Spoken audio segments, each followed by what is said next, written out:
With respect to the rights of gays and lesbians, I've been consistent all across Africa on this. I believe in the principle of treating people equally under the law, and that they are deserving of equal protection under the law, and that the state should not discriminate against people based on their sexual orientation.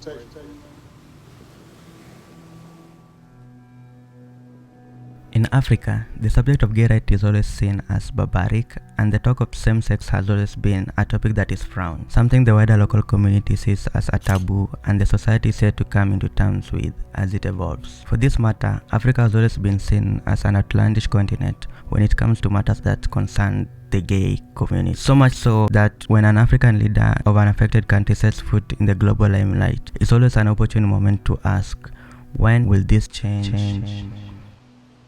Here are a few African leaders who blatantly said no to homosexuality. Hi, call me Louis. This is my spot. LuiSpot. Senegal President with Justin Trudeau. In February of 2020, Canadian Prime Minister visited Senegal, where he urged the president to stop the criminalization and jailing of gay people, to which the president responded, "We are comfortable with our laws." We cannot ask Senegal to say tomorrow we legalize homosexuality and tomorrow is gay parades. That's not possible either, because our society doesn't accept it. Society will evolve. It will take as long as it takes. I believe that even in northern countries, this debate isn't totally exhausted. Kenya President on CNN. During a quick trip to Europe, President Kenyatta was asked in an interview with Christian Amnapo about the gay rights in Kenya, to which President Kenyatta responded saying, "Homosexuality is not an issue of human rights." Same response he gave President Obama when he came visiting the country in his capacity as president. Big balls, that one. One of the major issues, and it's a holdover from sort of colonial Victorian, is the issue of sexual preference in many African countries. In Kenya, to be gay, the LGBT community is illegal. They just want to have equal rights, the same privacy and equality as all other Kenyans do. Is that something that you aspire to for your country? I want to be very clear.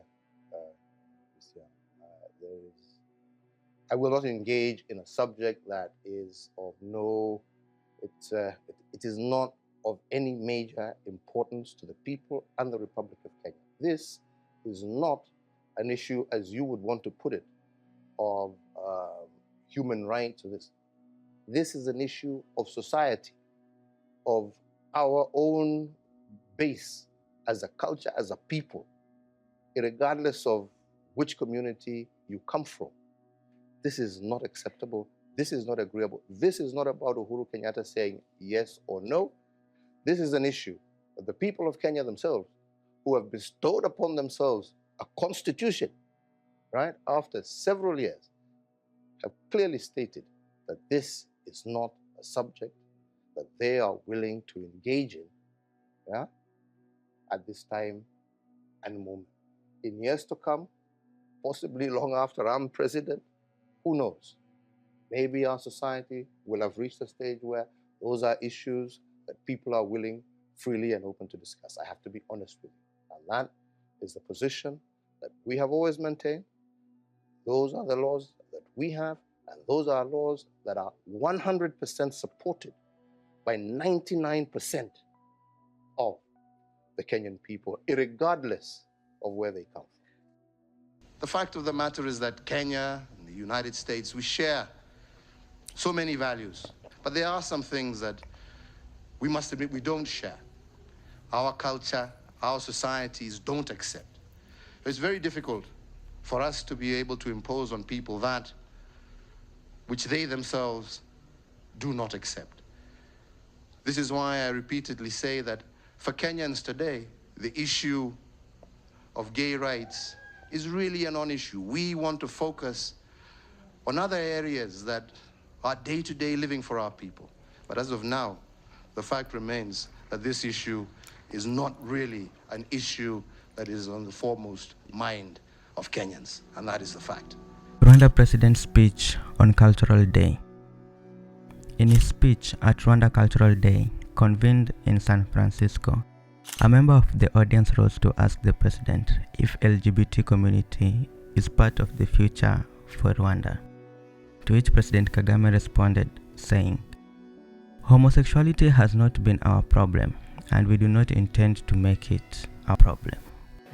Mr. President, you were speaking about a modern Africa, and I'm here with the Bay Area Reporter, which is the LGBT newspaper. And for people who don't know what LGBT is, that's the gay and lesbian community. So I'm wondering, you've done so much for women in Rwanda, and they have so much power. I'm wondering, is the LGBT community a part of the future of Rwanda?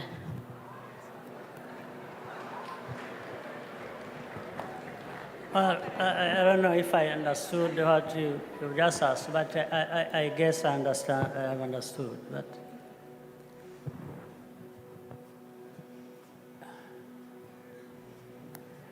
LGBT,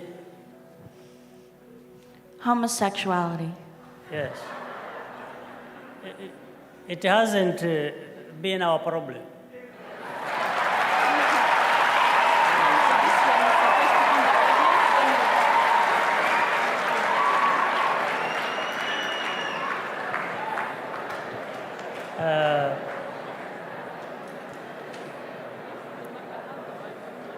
And we don't intend to make it a problem.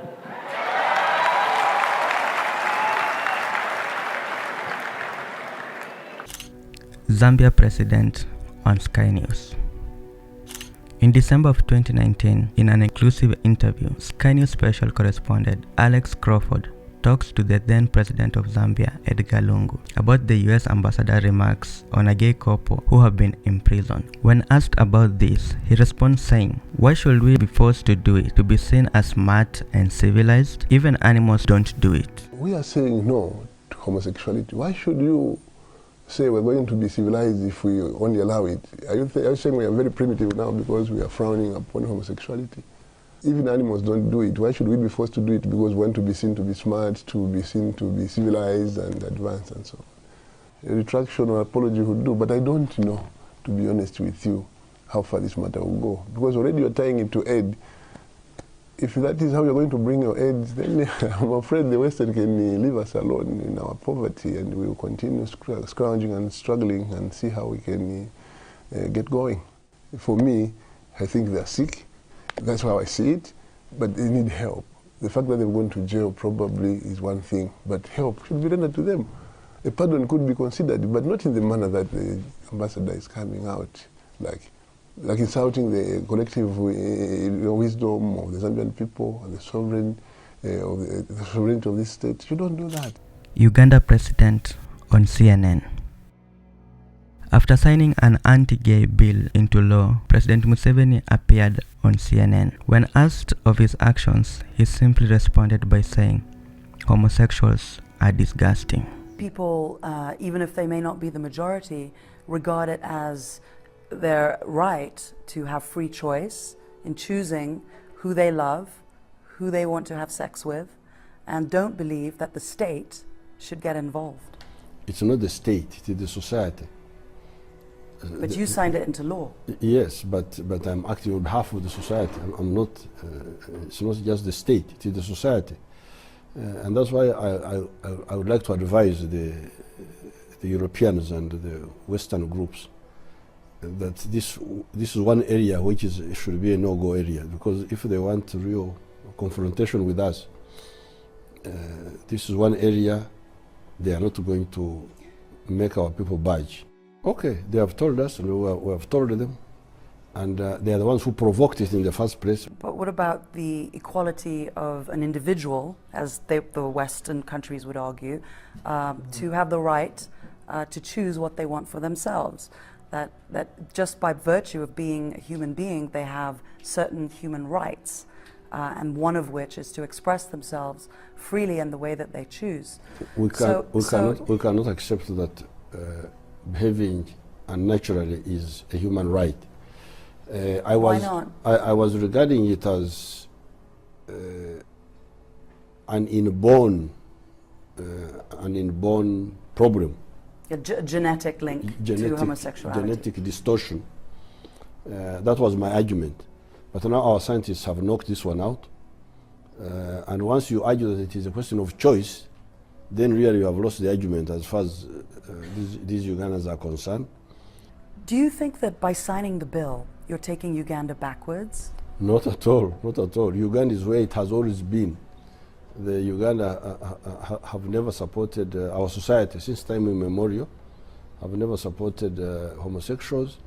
What is your message to Western human rights groups, to President Obama, Respect, to lesbian, gay, bisexual, and transgender people? Respect African societies and their values. If you don't agree, you just keep quiet. Let's manage our society the way we see. If we are wrong, we shall find out by ourselves. Just the way we don't interfere with yours. Do you personally dislike homosexuals? Of course, they are disgusting. What sort of people are they? How can you go? I never knew what they were doing. That's how I've been told recently that what they do is terrible, disgusting. But I was ready to ignore that if there was proof that that's how he's born, abnormal. But now the proof is not there. Ghana president on Al Jazeera. In 2017, when President Nana Addo was asked about the legality of same-sex in Ghana, in his response, he said that it is still not a matter of importance. I think you said a little earlier on about freedom of expression. So I want to ask you about what is happening in your country and homosexuality, for example, which I believe is illegal and it's punishable. I mean, why is homosexuality still illegal in your country? These the social, cultural issues, if you like.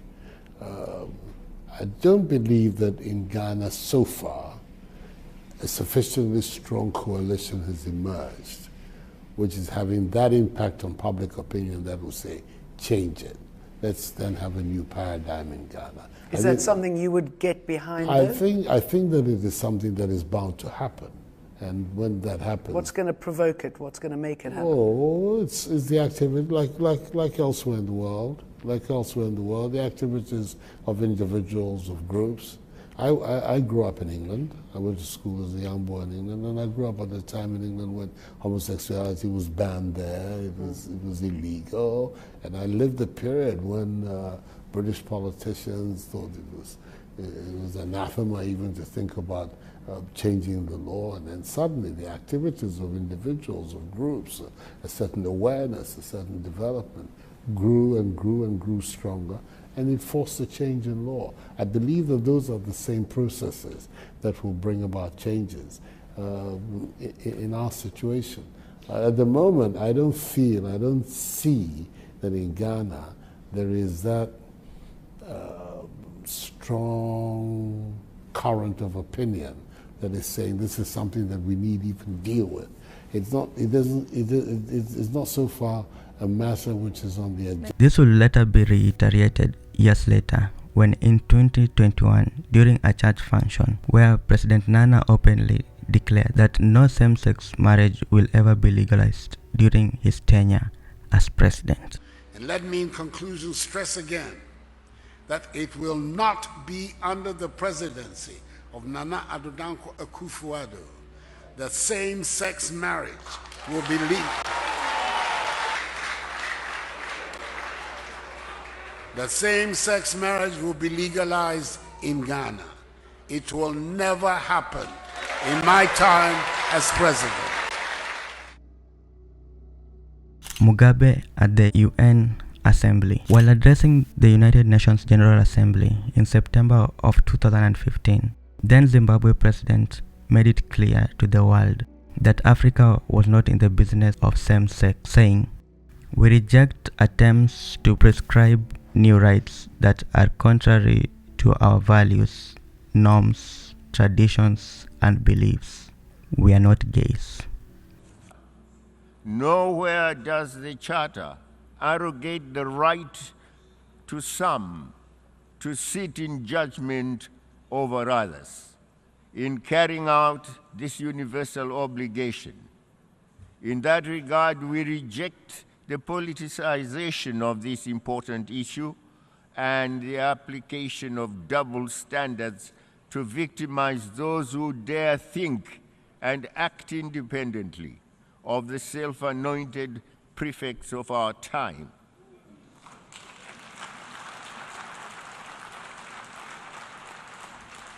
We equally reject attempts to prescribe new rights that are contrary to our values, norms, traditions, and beliefs.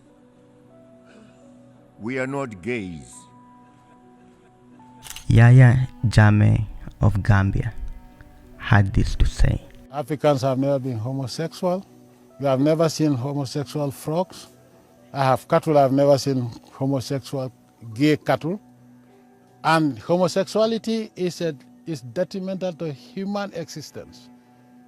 It's un-African, it's unethical, it's ungodly. Go to the Bible and the Quran. We are Muslims and we believe in the Almighty Allah and what He says. Whatever Allah says is haram, we will make sure it's haram to the letter. I don't care what they feel about me. I didn't introduce the death penalty here. I found it here. And the British brought the death penalty to the Gambia. Before colonialism, there was no death penalty in Africa. Don't you know that? Go to history. Yeah, but homosexuality is un-African. And let me also make it very clear. Even if the whole world accepts it, Yaya Jammeh will not accept it in the Gambia. Let them go and tell me whatever they want to tell. Do I care? I don't. What I care about is how Almighty Allah sees me. I'm a Muslim. In fact, none of them can take me to hell or heaven. But it's the Almighty Allah who will take me to wherever He decides.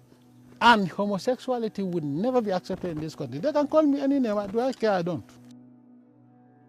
Other notable mentions: former President of Tanzania, John Pombe Magufuli. Alright guys, so that's it for this video. Give it a thumbs up if you liked it. Also share your thoughts in the comment section below. In addition to that, let me just ask, why do you think most of these African leaders were being interviewed by female journalists? I myself never realized that until a viewer pointed out to me. Share and also make sure to subscribe to this channel if you're new and want more videos like this. Until next time, peace out.